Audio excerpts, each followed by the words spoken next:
everyone, Jeff. Another exciting episode with the Executive Gardener channel. Thanks for joining me today. It's the end of March here in Houston, Texas, and this is about my favorite time of the year, and I'll tell you why.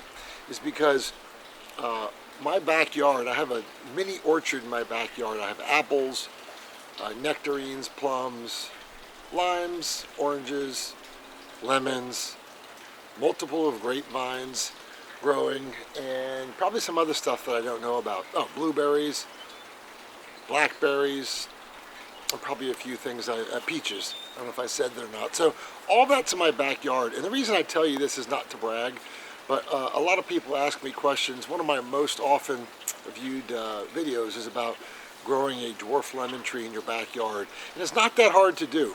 So I'm going to show you what's going on in spring. This is my favorite time of year because all the blossoms are coming out of the trees.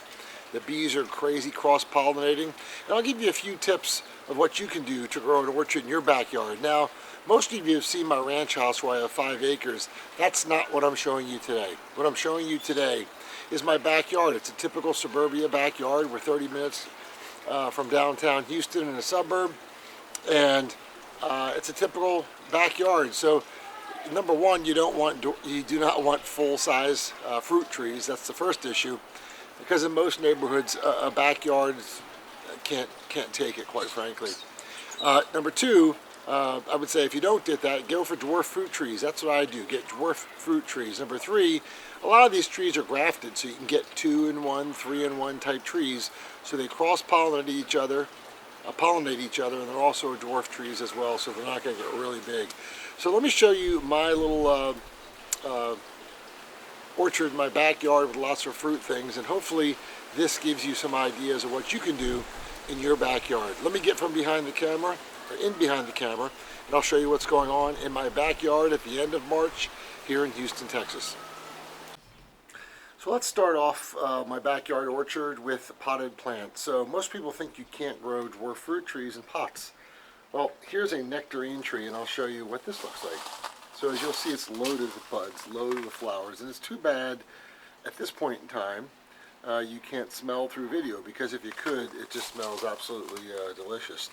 And so most of these will be pollinated. I do have other nectarine trees in the backyard, so it's within 25 feet of another tree, so it will pollinate and get some fruit this year. But this is a simple dwarf tree that I put in a pot, and so that's what I have going on there. That's another one.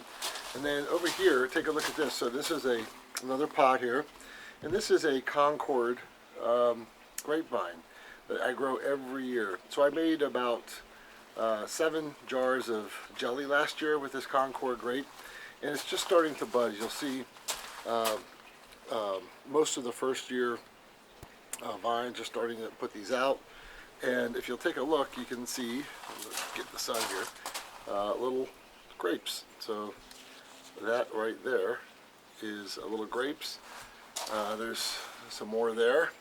But this thing is just loaded, as you can see, with kind of miniature grapes that will soon be grapes. Now what I'm going to have to do with this one, and I warn all of you, is that if you have birds, you got to net them, because the birds will pick off the grapes faster than you can say pick. So these are 2 of my potted plants. Let me show you some more. So this is a Meyer lime tree, as you can see. Let's get a close-up. A lot of buds going on here. Here's some smaller fruit that was left over from last year, but you can see it's loaded with buds.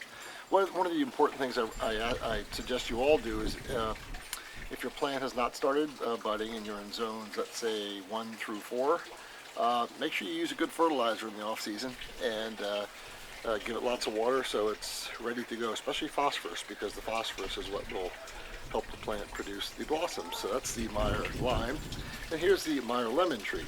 So as you'll see here, again, lots of buds here, getting ready to bud, and I actually do have some fruit left over from last year on the tree, you'll see here. So I should have probably picked that off, but anyway, this is the Meyer lemon tree. If you've seen my previous videos, you can see it's about a 25-gallon pot, and that's that. But that's the extent. Actually, what am I saying? There is one more. Forgot. So if you'll take a look over across the yard there, let's go take a look at, excuse me for walking with this, but I do have a potted orange tree. So if you'll take a look at this, and please excuse the wind, it's a little windy today. This is a small miniature orange tree, and it puts off these oranges, again, in about a 20-gallon pot. And this is, I'll pick one here. This is what they look like, the size of them. Very tart, very sweet. So that's what I have in the pot. So that's the extent of the potted fruit from my backyard. Let me show you the things that's growing in the ground. So here we have a kiwi fruit. So these are kiwi vines. Let's get a close-up look at them. This is the male vine. Okay, this is a male vine. Excuse me, I have a grapevine going through here, but these are all male vines, and then a female vine. So this, as you can see, is a female vine. Hasn't quite budded everything yet, but again, more male vines. So what you have to do, for most of you that know about kiwi plants, is that you have to plant about, what is it? I think it's, I don't know what the ratio is, but you have to plant just about the same amount of male and female together so they pollinate each other, and that's what I've done here. So we didn't get any kiwi this last year on this, but hopefully we will this year. So we'll see. As you can see, it's still budding here, and that's part of the female vine. So that's that. So kiwi is the first fruit that I have planted in the ground. It is a vining plant, and hopefully we'll have some fruit this year. So what you're looking at here is a semi-dwarf nectarine tree. So as you can see, and I'll try to zoom in here and get a little bit closer, you do have some budding, some flowering going on. So that's one nectarine tree. Keep in mind, when you grow these things, you have to have two in the backyard so they pollinate each other. I showed you the other one earlier in a pot. Here is my second nectarine tree. Hasn't started with the flowers yet, but you'll see there's a few that are starting to bud right there. And then I have a 3-in-1 plum, peach, and nectarine tree. This has been grafted, a semi-dwarf tree. You can see some flowers up there already, and plenty of blossoms right there. So the bees are relatively busy doing their work, but this is a 3-in-1 semi-dwarf tree. It's been grafted down below there. You'll see that bulb, and it should produce 3 different fruits this year, so we're really excited about that. And again, the bees have been busy at that. So what you're seeing here is a blackberry plant. So this too is getting blossoms on it, which is really cool. That's a blackberry plant there, and I have about 3 different blueberry plants. So there's 1, 2, and 3. So these are all blueberry plants. That's what the blueberry looks like before the blueberries get on it. But again, same story goes through for the blueberry plants as grapes. You have to net these things or do something to keep the birds away, because they will pick the plant absolutely clean. And actually, if I'm looking over here in my backyard, here's another dwarf, but it's in the ground, dwarf lemon tree. So you can see just absolutely loaded with flowers, buds, and so forth, and the bees are doing their job there. Again, if you'll take a look here, here's a lemon that's still hanging on from last year that I should have picked off, but I didn't, but so be it. So again, another lemon tree. So let me show you the apple trees. So what you're looking at here is a 2-in-1 apple tree. So most people that know about apples know that apples require a certain amount of frost hours in the off season, and then they will grow apples. Well, in Houston, which is in zone 8B, there's only really 2 major apples that will grow here. One is the Anna apple and the Dorset golden. So those 2 apples, this is a tree that's been grafted together with both, and it cross-pollinates each other. So if you'll take a look at this, it's loaded with apples, and let me just show you a close-up of what it looks like. So there's apples there, apple there, excuse me, sorry, there's some there, back there, I mean, the tree is just loaded with apples. It looks to be, if I had to count on this little tree, there's probably about 150 little apples that are on this tree. So just loaded, and here's probably the biggest ones on the bottom, so I'll show you what it looks like right there. Okay, and apples. So this tree is loaded. Again, in the off season, I really fertilize this well with a decent fertilizer, and it's rewarding me right now. Now, I'll tell you the secret with this tree. It's really a challenge. So if you look, there's a fence that goes across here, and the squirrels like to run across this fence and pick my apples. I won't tell you how and what I'm doing with the squirrels, but they won't be here too often. I'll either relocate them or they won't be on Earth too often, because they are a nuisance. Unfortunately, they're like rats with tails to anybody that has an orchard. So we just have to deal with them on a day-to-day basis. But here's my apple tree. Now, also over here in the distance, you'll see here, it hasn't really put up leaves yet, but I have a Fuji apple tree, which does require about 300 frost hours. So it may not get apples, but I could use it for pollination, so that's the Fuji. But this one here, the Anna apple and the Dorset golden, do require about 150 to 200 frost hours in Houston.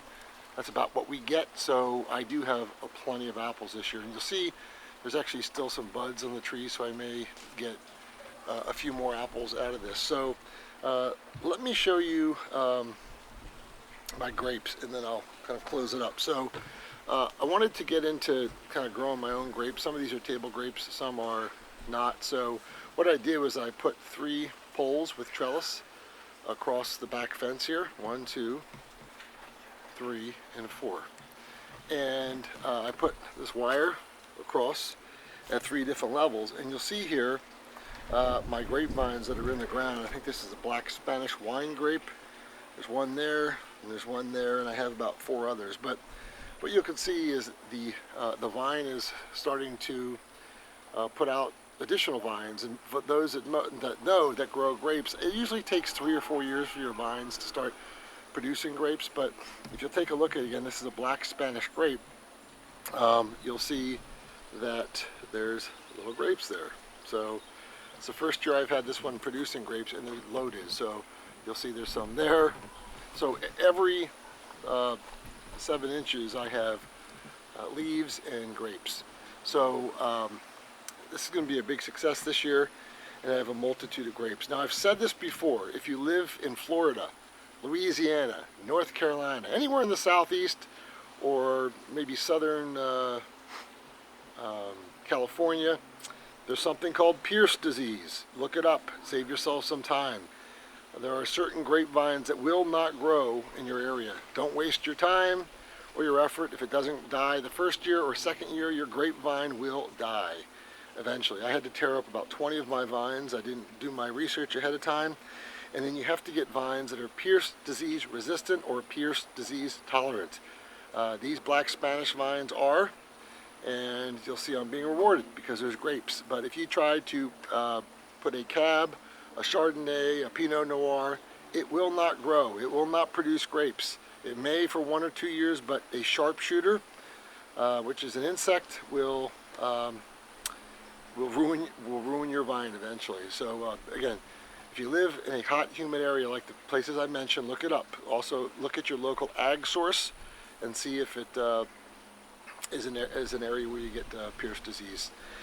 So the other thing I wanted to tell you is about the grapevines. What I recommend you doing, and I saw it on the off season, is at your vine, give it a 10-10-10 fertilizer, and again, I think you'll be rewarded. So as you look all the way down the fence, I have vines going all the way and actually through the apple tree. So this is my first year. I can't promise you the red wine we make will be good, but I can promise you we'll make it. So everything's an experience, and we learn here at the Executive Gardener channel. The last thing I wanted to say about grapevines is that same with the blueberries, as I talked about before, you need to net them. So I will need to figure out how to net these grapevines here because the birds, we have a lot of blue jays, cardinals, and other various songbirds that will pick these clean. So anyway, I have to net these eventually once they start growing. So that's my grapevines. Let me show you one more thing. So what you're looking at here is, if you've watched my videos before, is a Muscadine grapevine. So I have about 4 or 5 of them. I'm not going to show you every one of them, but the Muscadine grapevine, here you can see a little grape cluster starting there. The Muscadine grapevine is a grape, one of the grapes that will grow well in those tropical climates I talked about, like Florida, Carolinas, Georgia, Louisiana, Texas. The grapes basically, over time, have built an immunity to Pierce disease and just about every disease out there that would hit grapevines. So that's what this is. Now, they're not really a wine grape. You can eat them, but the reason I'm talking to you about them is that do some research on the Muscadine grape. The Muscadine grape is loaded with antioxidants and other nutrients in there that have shown to help with free radicals, help build your immune system. That's what this does. So when these things grow, most of the nutrients in the Muscadine grapevine are in the seed or in the skin. So you can eat them. They're a little bit sweet, and they come in not clusters as big as you would see on a normal table grapevine or a wine grapevine, but clusters nonetheless. And if you grind them up, put them in smoothies, whatever, ingest them, it will help your immune system. And I can't remember, resveratrol, excuse me. That's found in red wine. It's got 3 times the amount as a typical red wine grape. So this is it. And what you see here is I have another place in my backyard where I have trellis and posts, and these are all mostly Muscadine grapes that will be growing through here. And they have started to blossom. But it's really important when you get Muscadine grapes that make sure you get a few of them, because a lot of them aren't self-pollinating. And there's one down there, and there's one over there. So I think I have like 5 or 6 of them. But anyway, I hope I'll get a good crop this year, and it will be very rewarding. But lots of grapes. But with grapes, like I mentioned, you have to take some time with them, because if you don't get them, the birds will. So that's a quick update. Now, if you've counted, and I didn't even include the one that's right here. So this is actually, there's one here and one here. These are actually 2 citrus trees. This is that will grow semi-dwarf, and this is one as well. You can see this little orange right there. So it's really cool to be able to provide fresh fruit, just about every kind that you can grow in Houston for your family in your backyard. So anyway, I find it very exciting. I hope you've learned from this video and start growing at least a few potted fruits in your backyard.